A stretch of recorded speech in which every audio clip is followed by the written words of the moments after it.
자, 이청준은 1939년에 태어나서 2008년에 죽었는데요. 데뷔작이 퇴원이라는 작품입니다. 요것은 여기 이청준 전집 1권에 이제 맨 처음에 실려 있습니다. 모든 작가는 등단작이 참 중요한데요. 옛날에는 처녀작 이런 표현을 썼는데 요즘은 이제 전근대적인 표현이라고 쓰지 않는 걸로 이제 이렇게 하고 있습니다. 아무튼 이제 첫 작품이 퇴원인데 요것은 1965년 사상계에 발표가 되었습니다. 그러니까 이제 작가의 나이 26세, 이미 이제 20대 후반으로 그 군대 갔다 온 복학생입니다. 그래서 여기서도 이제 드러나지만 김승옥은 그냥 휘리릭 써가지고 휙 날리다시피 이제 이렇게 신춘문예에 보냈는데 딱 당선이 돼버리고 어머 이럴 줄 몰랐어. 이제 이런 식의 포즈를 이제 취하기를 제가 즐겼다. 그런 것 같다라고 이제 말씀을 드렸고요. 이청준은 이제 그렇게 해갖고 휙 보냈을 것 같지도 않고 되게 꼼꼼히 막 열심히 써가지고 이걸 해야 돼 이래가지고 이제 열심히 써가지고 이제 보내신 것 같은데 이제 떨어진 거예요.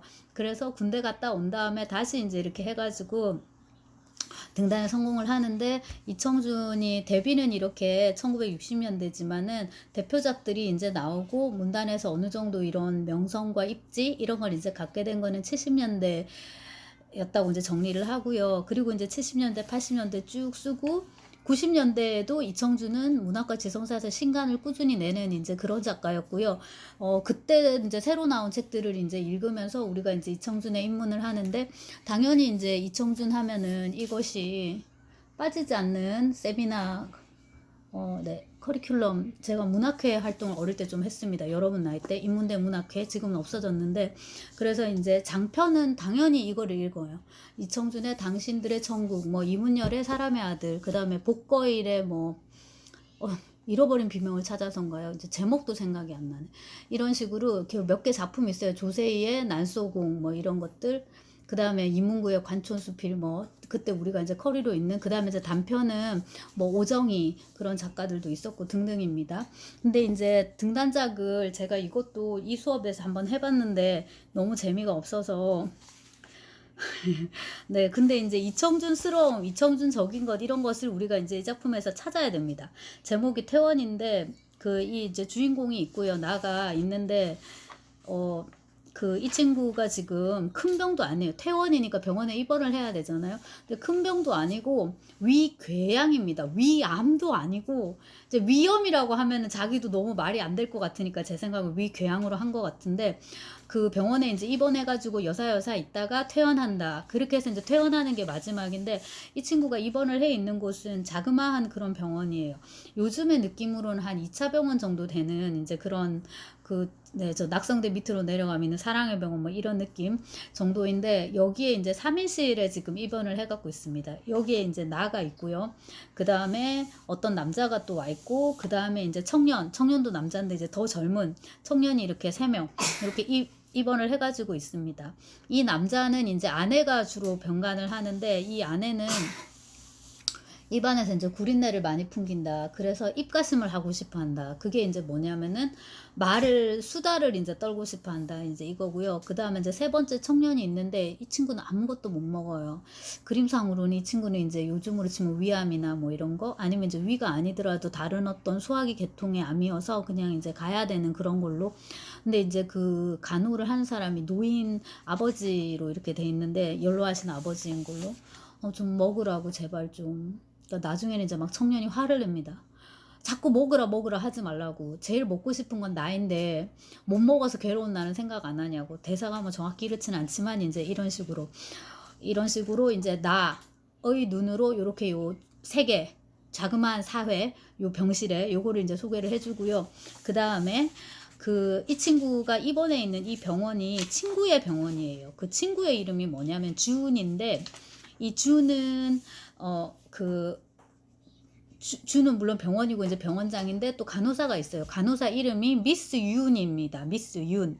그래서 이 네이밍, 이 명명법에서 우리가 또 지난 시대에 그런 이제 그 풍습을 이제 또 한번 찾아볼 수가 있고요. 의사인 준과 나 사이에는 전사가 있어요. 그러니까 이 얘들이 친구였는데 공부를 준이 되게 잘했어요. 그래갖고 어머니가 이제 부탁을 해가지고 준을 집으로 이제 데리고 옵니다. 그래서 얘를 약간 과외 선생 비슷하게 이렇게 쓰거든요.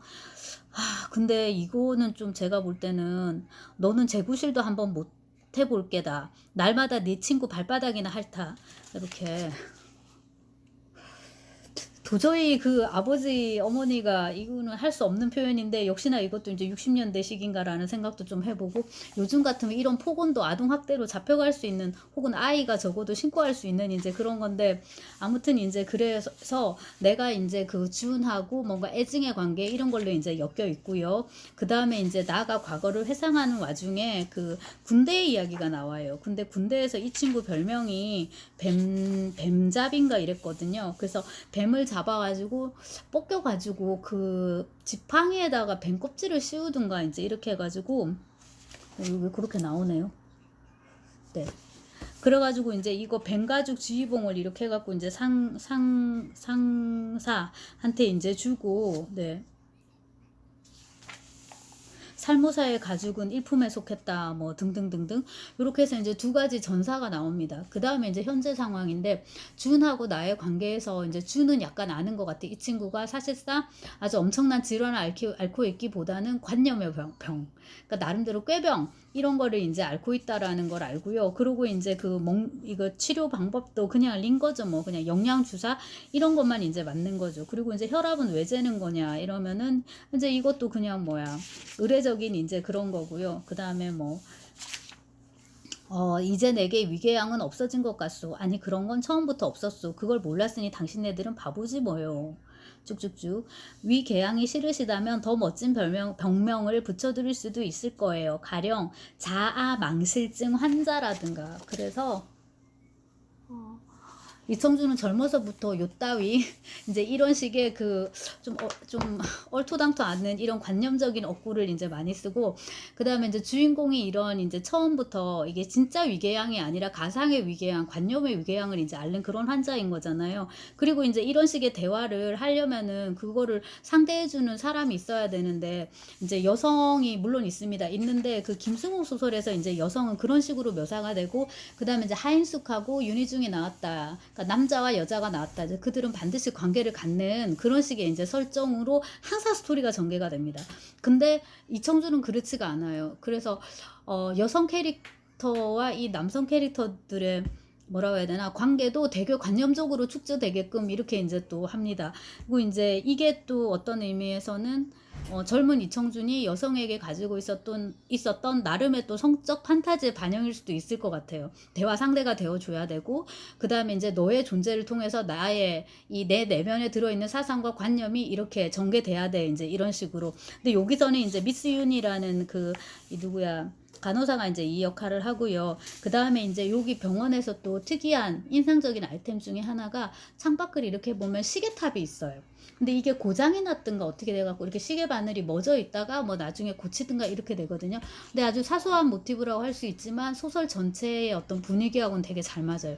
기본 이제 시간, 시계 이런 거 자체가 되게 관념적이고 주인공도 되게 관념적이고 지식인이고 미스 윤과 나누는 대화도 그렇고 그 다음 이제 그 어릴 적에 그런 어릴 적이 아니라 군대 시절의 트라우마 그런 것도 그렇고 그 다음에 이제 어릴 때 아빠가 그렇게 너는 그 네 친구 무슨 발바닥에는 어쩌고 저쩌고 하는 이제 그 얘기도 하나 있지만 어릴 때 얘가 습관이 하나 있는데 소학교 3학년 때니까 초등 3학년이죠. 나는 그즘 남몰래 즐기고 있는 한 가지 비밀이 있었다.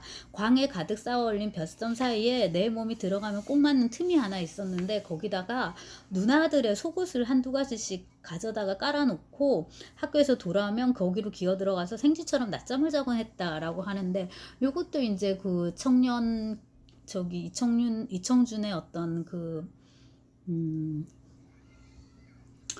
뭐라고 할까? 이거 이제 젊은 작가들은 그런 게 좀 있잖아요. 쓸 때 그 나의 특이성, 유니크함, 독특함, 일반적이지 않고 보편적이지 않은 어떤 자질을 조금 뽐내고 싶은 그런 게 있잖아요. 그래서 여러분도 너 좀 괴짜 같아, 이상해, 약간 너 좀 뭐 이러냐? 뭐 이런 얘기 들으면 은근히 또 기뻐할 수 있는 그런 측면 분명히 있잖아요. 나이 들면 진짜 그렇지 않거든요. 근데 이제 20대 때는 진짜 그런 게 있어서 그런 그러니까 이청준 자체에게 어떤 송도착증적인 그런 게 있었다기보다는 기법으로서의 어떤 변태스러움, 기법으로서의 성도착증적인 모티프 약간 그런 것도 또 하나 집어넣었어요.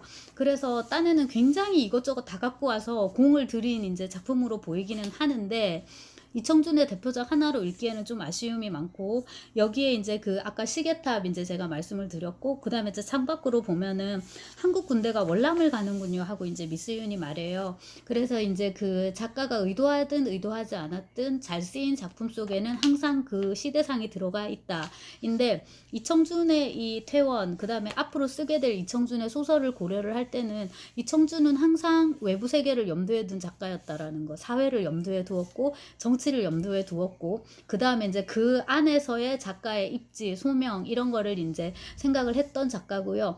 제가 그 병신과 머저리 하면서 주제의식을 말씀을 드렸는데 그의 주제의식은 이제 그런 데서 이제 나온다, 자라온다, 이제 이렇게 볼 수 있을 것 같습니다. 참고로 월남전은 제가 한번 찾아봤는데 오랜만에 1960년에 시작해서 1975년 동안 세상 15년이나 그리고 이쪽 저쪽 막 열강들이 다 들어가가지고 그 땅을 하나 놓고서 그러니까 얼마나 그 나라가 황폐해졌을지 이제 한번 생각하게 되고 그 다음에 머나먼 송바강인가 하는 제목의 지금 내용은 1도 생각이 안 나는데 그 베트남전에 참전했던 우리 이제 군인들의 그런 트라우마를 그린 거였죠. 그 다음에 안정효의 하얀 전쟁 그런 식으로 이제 지난 시대에는 그런 류의 이제 장편들이 쓰여졌는데 지금 잘 안 읽는 것 같습니다. 그래서 네, 문학사에 이렇게 족적을 남긴다는 게 얼마나 힘든 일인지 다시 한번 참 생각해 보게 되고 제가 그 김승옥 할 때도 말씀을 드렸지만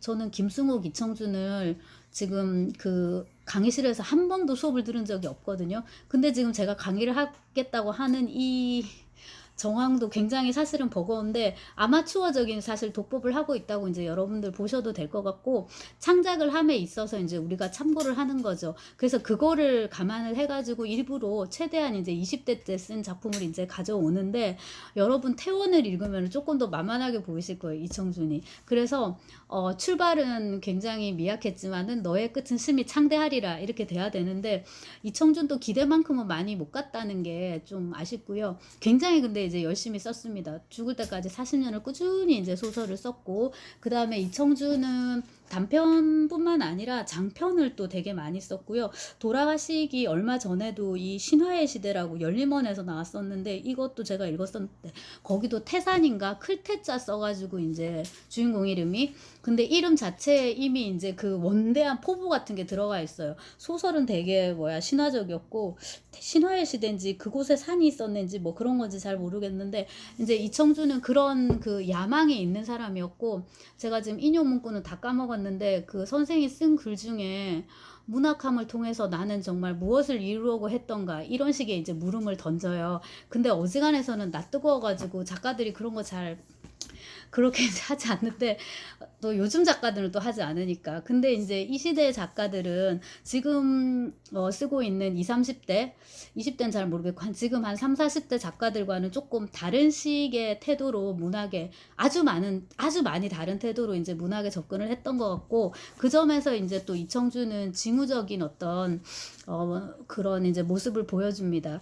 선생님이 이청준이 여기 그 전기를 보면은 전라남도 장흥에서 태어났다라고 돼 있는데 그 이제 태어난 곳이고요. 거기서 이제 교육을 제대로 받고 하기가 힘드니까 어려서부터 일찌감치 이제 나옵니다. 그래서 광주인가 어디로 나와가지고 뭐 누나 집인지 뭐시기 이모 집인지 이제 그때부터 더부살이 얹혀 살기가 이제 시작이 됩니다.